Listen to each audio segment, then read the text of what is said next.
হেঁটে হেঁটে পাহাড়ে উঠছি। এই যে বাবলে বাবা, পা ব্যথা হয়ে গেল ননিকে নিয়ে। এই যে ননিটা উঠতে পারবে না, যা রাস্তা। তো এই যে এত দূর চলে এলাম সেই রাস্তা থেকে, এখনো বাকি আছে। দেখেছো সবাই উঠছে সেই ওপরে, একটা ভিউ পয়েন্ট আছে ওপরে মন্দির সেখানে, আর ননির বন্ধু দাঁড়িয়ে পড়েছে, যাচ্ছে আর পাচ্ছে না। এক কাজ করো,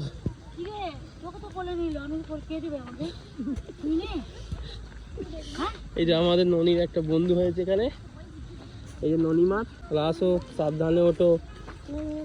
হ্যাঁ আমি আর একা নিতে পারিনি ননিকে, আর এবার ননির মা নিয়েছে।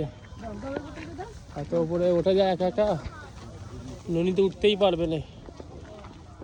যা হাইটটা, রাস্তা খারাপ, দেখবে কিরকম রাস্তা, দেখো না রাস্তা খেবড়ো খেবড়ো। আবার এই যে পাহাড়, এই যে ননি বন্ধুকে বলছে সাবধানে ওঠো। কি উঠো? সাবধানে। ননি বন্ধুকে বলছে সাবধানে ওঠো। দেখো, হ্যাঁ গো মা, সাবধানে উঠবে সবাই। এই যে ভিউ পয়েন্ট সব থেকে হচ্ছে উঁচুতে হচ্ছে অযোধ্যা পাহাড়ের ওপর। জয়, উঠে তো পড়লুম অনেক কষ্ট করে।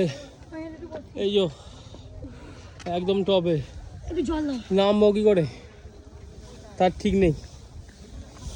ননিমা রেস্ট, এই যে বসে পড়েছে।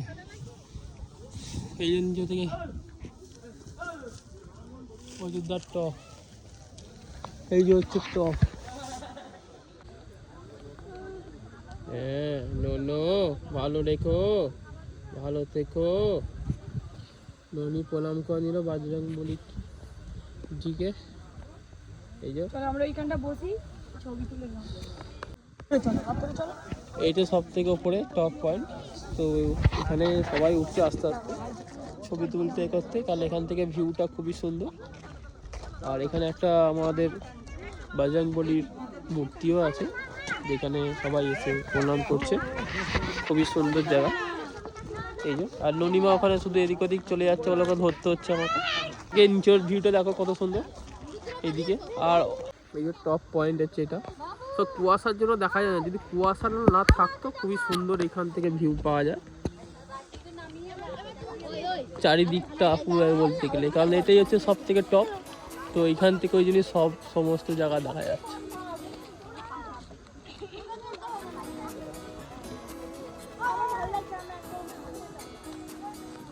চলো নিচে যাই আস্তে আস্তে, গুটি গুটি পায়ে সব নামছে।